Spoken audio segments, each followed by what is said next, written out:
Hey, how's it going, guys? It's Skyrim here, and Nate. Wait a minute. Hey, how's it going, guys? It's Nate here. And Skyrim is a game filled with various weapons to fight with, armors to wear, and spells to cast. However, not every item Bethesda designed can actually be obtained by the player. Some objects are only equipable by specific NPCs. Others are cut content, items that were going to be featured in the game and accessible to the player, but were ultimately cut out. Regardless of why, thanks to console commands, we can take a look at these, and that's what we're going to do today as we look at 5 unobtainable items and spells in The Elder Scrolls V.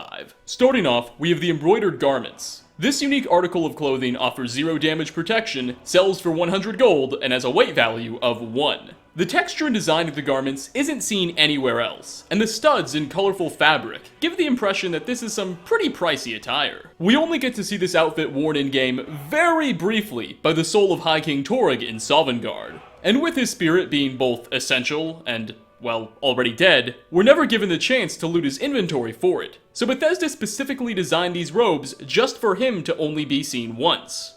Or did they? You see, should you force equip the embroidered garments on a female character model, the clothes' appearance will also change, to include a few necklaces with rubies, have a more pronounced shade of purple, and fit the female body type. Suggesting that if Bethesda went through the extra effort to design a variant of this outfit for female character types, they had intended for this to either be worn by someone other than Torygg as well, or make it equipable by the player.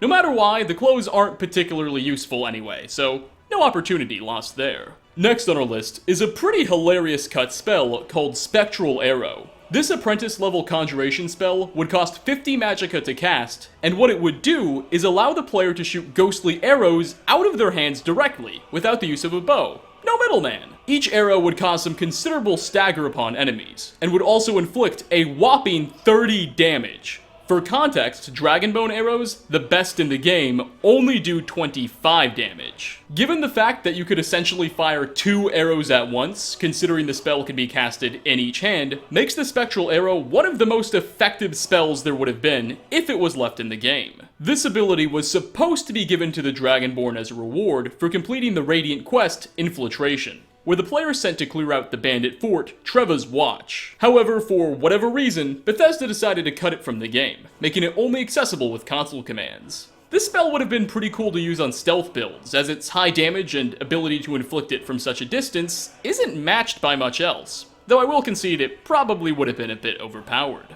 That said, I think it would be fair to say that balance wasn't Bethesda's top priority when designing Skyrim. Coming in at number 3, another brand of arrow cut by Bethesda, yes there are 2 of them, is the Nord Hero Arrow. This unique type of projectile would have had a base value of 5 gold and a damage rating of 24, which is pretty high, just 1 point less than those Dragonbone arrows we just mentioned. The arrows do have a somewhat unique appearance, though only being a recolored variant of ancient Nordic arrows. Nord Hero arrows would have been a part of the Nord Hero weapon set that the Dragonborn gains the ability to craft at the Skyforge and Whiterun after they've completed the Companion's quest line. You'll note that in-game you can craft Nord Hero swords, Nord Hero axes, even Nord Hero bows. However, after creating them, Bethesda decided to scrap the arrows. Though that might not be the full story. It's been suggested by some people considerably smarter than me at this sort of thing on r/Skyrim that the arrows weren't actually cut purposefully by Bethesda, but instead can't be crafted due to a bug that occurs with the way smithing works. But either way, they're unobtainable in vanilla Skyrim without console commands. Whether that was Bethesda's intent or just the result of a little bit of incompetence, you can decide. Our 4th spot goes to the Civic Robes.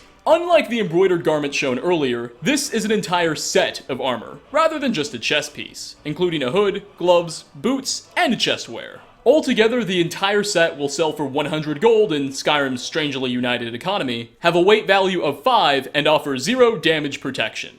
This attire can be seen in-game worn by members of the Civic Order during Skyrim's College of Winterhold questline. Despite their inherent uselessness due to their non-existent damage protection, many players, myself included, were disappointed to discover that you're never given the chance to get your hands on this attire for yourself, as none of the Order's members you meet can be killed or pickpocketed. The robe's use of golds contrasted with blacks and reds really does make the outfit a looker. When spawned into the game, I especially took pleasure in equipping this on characters such as Argonians and Khajiits, as in Skyrim, the robes are only worn by High Elves and Bosmer, so seeing them on beast races, for whatever reason, brought me quite a lot of satisfaction. As an honorable mention before we get to our final spot, Ulfric's Gag is a unique type of helmet that you can spawn into the game. It's utterly worthless with a value of 0 and no armor rating, however it does have a pretty cool looking custom mesh and texture. It's only worn on a character once in-game, by Ulfric as he's being transported with you to Helgen. But thanks to console commands, if you ever get sick of listening to Cicero talk about murdering people to death as a follower,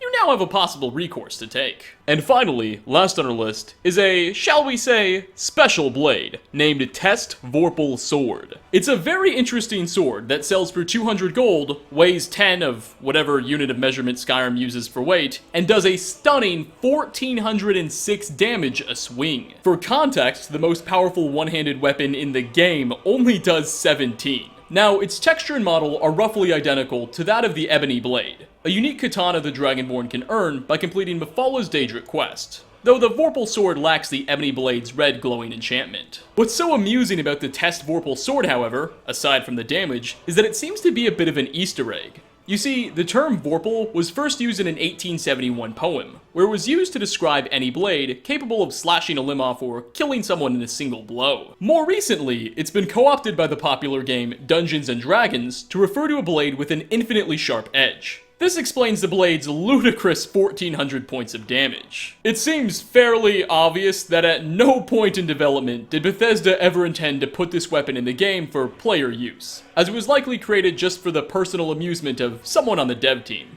But my god, is it not something. And on that note, we're going to wrap up. Thanks for watching, everyone. Which of these unobtainable items was your favorite? And do you know of any that I haven't covered? If so, please leave a comment down below. Also, in the description will be the necessary item IDs for all of the objects, so if you have a PC in which to spawn them in for yourself, you can do so with ease. As I always say, like ratings are very much appreciated, and hope to see you all in my next video. Peace out, everyone.